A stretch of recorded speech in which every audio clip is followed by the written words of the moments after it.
Bismillahirrahmanirrahim. Assalamualaikum warahmatullahi wabarakatuh. Salam sejahtera untuk kita semua. Semoga tetap dalam lindungan Allah Subhanahu wa taala. Amin amin ya robbal alamin.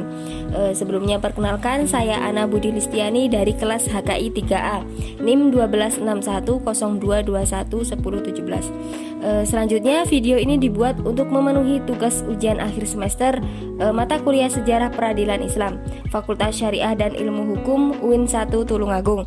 Yaitu tugasnya meliputi review jurnal. Untuk jurnal yang pertama yaitu Sejarah Peradilan Islam pada masa Turki Utsmani. Untuk jurnal yang kedua yaitu Sejarah Peradilan Islam di Kerajaan Islam Nusantara. Dan untuk jurnal yang ketiga yaitu Peradilan Syariat Islam Mahkamah Syar'iyah Provinsi Nangroe Aceh Darussalam. Baik, untuk jurnal yang pertama yaitu Jurnal Peradilan Syariat Islam Mahkamah Syar'iyah Provinsi Nangroe Aceh Darussalam yang ditulis oleh Nasihul Abror. Abstrak: eksistensi Mahkamah Syar'iyah di Provinsi Aceh Darussalam merupakan hal yang sangat menarik, terutama terkait bahwa negara Indonesia yang bukan merupakan negara Islam dan pemberlakuannya dalam perspektif fikih siasah. Kesimpulan dari tulisan ini adalah pertama, bahwa latar belakang adanya Mahkamah Syar'iyah di Provinsi Aceh ini sudah ada sejak zaman Jepang. Bukanlah hal yang merupakan hadiah dari pemerintah pusat kepada masyarakat Aceh. Melalui Undang-Undang Otonomi Daerah dan adanya Undang-Undang Nomor 44 Tahun 1999 semata, akan tetapi lebih merupakan pengembalian hak masyarakat Aceh yang telah pernah hilang. Kedua, bahwa Mahkamah Syar'iyah merupakan wewenang yang bertugas dan berwenang memeriksa, memutuskan dan menyelesaikan perkara-perkara pada tingkat pertama dalam bidang al-ahwalu syahsiyah, muamalah dan jinayah. Untuk yang ketiga, bahwa eksistensi Mahkamah Syar'iyah merupakan sebuah tuntutan dari setiap masyarakat Islam guna menyelesaikan berbagai masalah yang pernah terjadi, sebagaimana yang sudah pernah dipraktekkan oleh Rasulullah SAW. Untuk yang selanjutnya, eksistensi Mahkamah Syar'iyah dalam melakukan peradilan syariat di Nangroe Aceh Darussalam. Yang bagian A, Sejarah Peradilan di Nangroe Aceh Darussalam. Lembaga peradilan Islam pada masa kerajaan Aceh dipegang oleh Qadhi Malikul Adil yang berkedudukan di ibu kota negara. Peradilan Islam khususnya Mahkamah Syar'iyah pada masa lalu di Aceh dapat dikatakan bahwa kehadiran peradilan syariat Islam yang dilakukan oleh Mahkamah Syar'iyah ini di Provinsi Nangroe Aceh Darussalam saat ini bukanlah hadiah dari pemerintah pusat kepada masyarakat, akan tetapi lebih merupakan pengembalian hak masyarakat Aceh yang pernah hilang. Oleh karena itu, kehadiran dan kiprahnya ini di tengah masyarakat Aceh sebagai bagian dari pelaksanaan syariat Islam secara kafah di Provinsi Nangroe Aceh Darussalam merupakan hal yang sangat ditunggu-tunggu. Untuk bagian yang B, perubahan mahkamah agama ke mahkamah syar'iyah.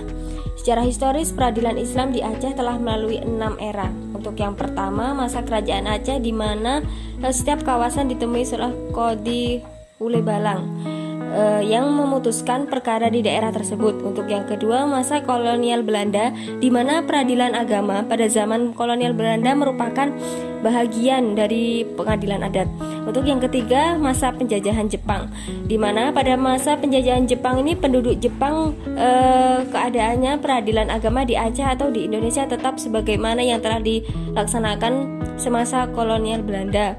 Tidak ada perubahan. Untuk yang keempat, masa revolusi fisik di mana pembentukan Mahkamah Syar'iyah di Kerensidenan Aceh ketika itu hanya dilandaskan pada surat Kawat Gubernur Sumatera nomor 189 tanggal 13 Januari 1947. Untuk yang kelima, era kembali ke negara kesatuan Republik Indonesia dengan era otonomi khusus, di mana peradilan agama di Aceh memasuki sejarah baru dengan lahirnya Undang-Undang Nomor 18 Tahun 2011 tentang otonomi khusus. Untuk yang keenam, era Mahkamah Syariah. Dari peradilan agama ke syariah ini kini terdapat suatu Mahkamah Syariah sebagai peradilan banding di Aceh, dan 19 mahkamah syariah sebagai peradilan tingkat pertama di kabupaten atau kota.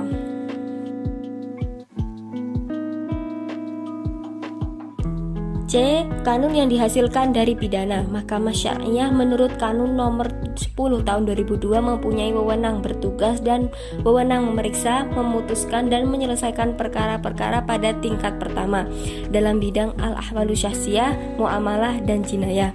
Mahkamah Syariah masih mempunyai 3 kanun sebagai acuan untuk pelaksanaan tindak jinayah, yaitu yang pertama Kanun Provinsi Nangroe Aceh Darussalam Nomor 12 Tahun 2003 tentang minuman khamr dan sejenisnya.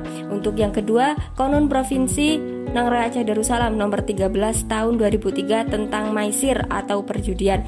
Untuk yang ketiga, Kanun Provinsi Nangroe Aceh Darussalam Nomor 14 Tahun 2003 tentang halwat atau mesum.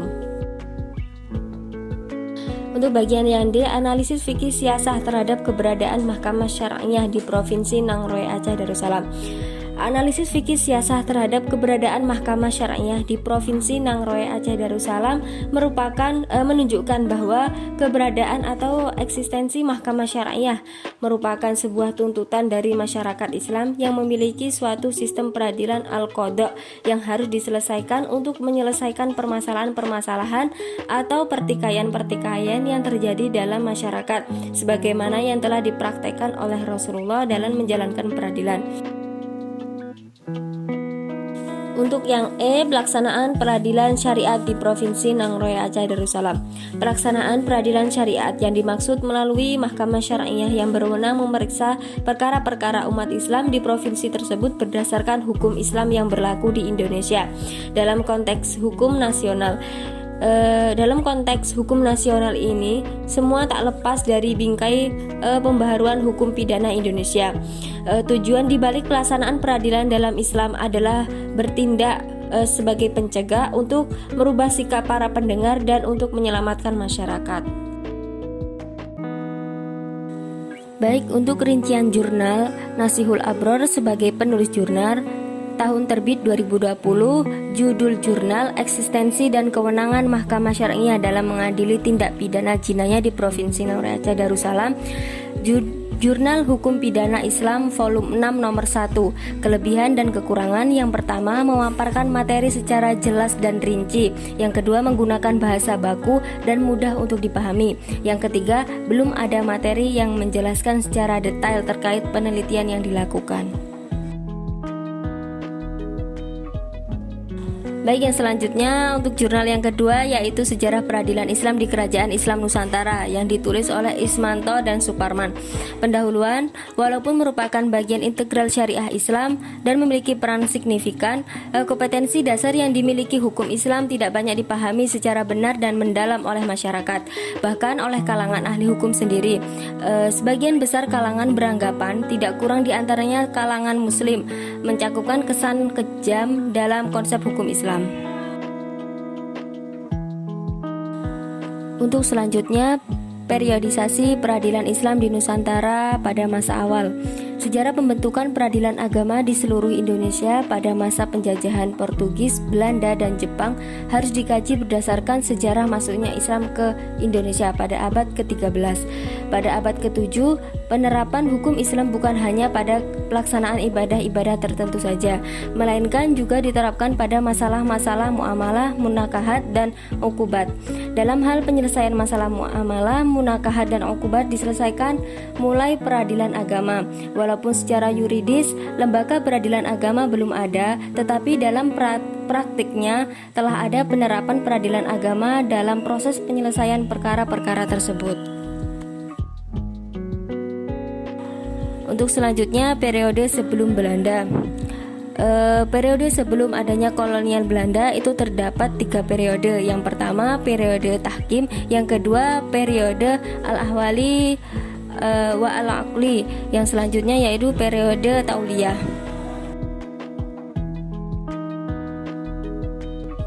Untuk selanjutnya, peradilan Islam pada masa Kesultanan Islam. Yang pertama, Kerajaan Samudra Pasai. Yang kedua, peradilan agama Islam di Kerajaan atau Kesultanan Mataram. Yang ketiga, peradilan Islam di Kerajaan atau Kesultanan Aceh dan Banjar. Yang keempat, peradilan agama di Kerajaan Banjar. Yang kelima, peradilan agama Islam di Priangan. Yang keenam, peradilan agama Islam di Banten. Yang ketujuh di Sulawesi. Dan yang terakhir, kerajaan Raja Ali Haji di Riau. Selanjutnya, kedudukan pengadilan. Di Mataram, kedudukan pengadilan yang menjadi wewenang penghulu tetap menjadi kekuasaan Sultan Agung karena ditakutkan bertentangan dengan hukum adat yang ada. Di Bengkulu, kedudukan pengadilan yaitu dengan dipimpin oleh seorang qadhi. Dalam putusannya, qadhi menerapkan putusan dan mengadili seseorang yang menunjukkan kedudukannya tetap ada di bawah raja. Di Cirebon, kedudukan 7 menteri ada di bawah 3 sultan karena merupakan perwakilan dari ketiga sultan tersebut. Selanjutnya, susunan peradilan. Pengadilan Serambi ini dipimpin oleh seorang penghulu yang mempunyai beberapa ulama sebagai anggota. Hal ini identik dengan musyawarah, meski tidak sesuai dengan hukum Islam bahwa figur hakim hanya seorang saja, tetapi tetap saja Sultan Agung yang memberi keputusan. Selanjutnya, pengadilan di Banten yang dikepalai oleh seorang qadhi tidak mempunyai susunan karena pengadilan dipimpin hanya oleh seorang qadhi saja.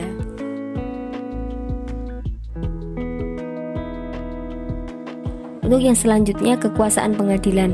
Pengadilan di Mataram yaitu mengadili Serambi yang dipimpin oleh seorang penghulu dan dibantu dengan beberapa alim ulama. Pengadilan ini kebiasaannya mengadili perkara-perkara mengenai perkara perkawinan dan kewarisan. Selanjutnya, di Banten, kekuasaan qadhi yang merupakan kekuasaan pengadilan tunggal berkuasa mengadili perkara-perkara hingga perkara hukuman mati. Selain itu, di Cirebon yang pengadilannya dipimpin oleh 7 menteri atau 7 jaksa mempunyai kekuasaan mengadili perkara-perkara yang merupakan hal-hal yang biasa. Untuk yang selanjutnya, hukum substantif. Hukum material yang digunakan di pengadilan Mataram ialah kitab-kitab fikih yang bermadhab Syafi'i karena Islam masuk pertama kali bermadhab Syafi'i. Banten juga memakai hukum material yang sama dengan Islamnya. Adapun tetap terdapat hukum Hindu yang merupakan adat dari zaman dahulu. Hukum Hindu ini ialah hukuman mati yang dijatuhkan oleh seorang qadhi. Adapun di Cirebon, kitab hukum yang digunakan yaitu Papakem Cirebon yang di dalamnya terdiri dari macam-macam ketentuan dari hukum Jawa kuno. Diambil dari beberapa kitab, diantaranya Kitab Hum Raja Niscaya, Undang-Undang Mataram, Jaya Langkara, Kontra Menawa, dan Adilullah yang disebut dengan Surya Alam.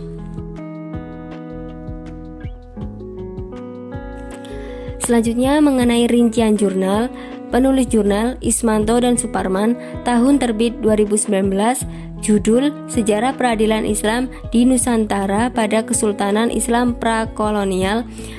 Jurnal Ilmu Sejarah volume 3 nomor 1. Kelebihan dan kekurangannya: yang pertama, memaparkan materi secara jelas dan rinci. Yang kedua, menggunakan bahasa baku dan mudah untuk dipahami. Dan yang ketiga, mengenai tulisan pada materi tersebut mengandung istilah yang sulit untuk dimengerti oleh pembaca. Baik, untuk jurnal yang ketiga yaitu Sejarah Peradilan Islam pada masa Turki Utsmani yang ditulis oleh Dr. Andes Tihami MA, yaitu yang pendahuluan. Gambaran hukum dan peradilan Islam pada masa Turki Utsmani dibagi ke dalam 2 periode, yaitu periode sebelum Tadhimat dan setelah Tadhimat. Dalam pembagian ini, Tadhimat ditempatkan pada tonggak pemisah. 2 periode keadaan hukum dan peradilan Islam di Turki Utsmani terdapat dalam satu pihak Tadhimat mengancam berakhirnya dominasi hukum Islam, sedangkan di pihak lain ia menempatkan pembaruan Turki Utsmani dalam bidang hukum. Dan dapat ditentukan bahwa kerajaan Turki Utsmani termasuk ke dalam periode ke-6 yaitu periode yang terakhir, yaitu periode taklid, periode yang antara lain ditandai dengan adanya kecenderungan ulama-ulama untuk mencangkupkan hukum Islam itu pada kitab-kitab yang diwarisi oleh periode sebelumnya. Mengenai pembahasan sekilas tentang kerajaan Turki Utsmani berdiri dan dirintis oleh Ertugrul beserta pengikutnya yang menguasai kedaratan tinggi Asia Kecil. Di sana mereka mengabdikan diri kepada Sultan Alauddin II atau yang disebut dengan Sultan Saljuk. Dalam sejarahnya, perkembangan kerajaan Turki Utsmani mencatat kemajuannya dalam bidang kemiliteran, pemerintahan, ilmu pengetahuan, budaya, dan keagamaan. Hukum dan peradilan Islam pada masa Turki Utsmani sebelum masa Tanzimat adalah hukum Islam untuk golongan masyarakat yang tidak beragama Islam. Hukum dan peradilan di kerajaan Turki Utsmani sudah ditetapkan dengan adanya piagam Galhen dan Humayun yang menandai lahirnya pada masa Tanzimat.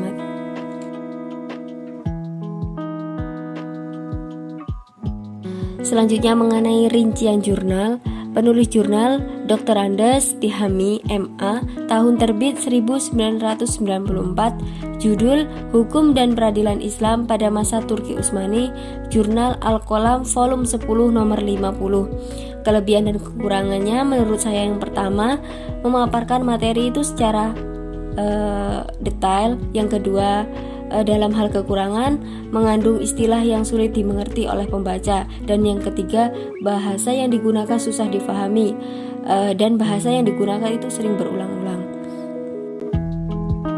Mungkin itu tadi sedikit review jurnal dari saya mengenai Jurnal Peradilan Syariat Islam Mahkamah Syar'iyah di Provinsi Nangroe Aceh Darussalam, Jurnal Sejarah Peradilan Islam di Kerajaan Islam Nusantara, dan Jurnal Sejarah Peradilan Islam pada masa Turki Utsmani. Sekian dari saya, kurang dan lebihnya saya mohon maaf. Saya akhiri. Wassalamualaikum warahmatullahi wabarakatuh.